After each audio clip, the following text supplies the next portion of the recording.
ए बाळा, मनासारखं काहीच होत नाही म्हणून नाराज आहेस ना?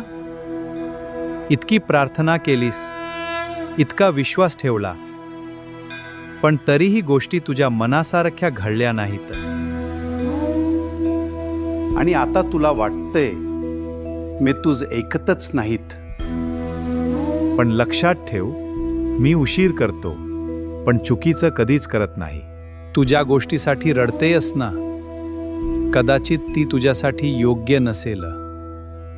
म्हणून मी तुला थांबवत आहे. कारण तुला फक्त आज दिसतंय, पण मला तुझं पूर्ण आयुष्य दिसतंय. म्हणून नाराज होऊ नकोस, माझ्यावरचा विश्वास सोडू नकोस. आज वेळ कठीण आहे, पण कायमची नाही.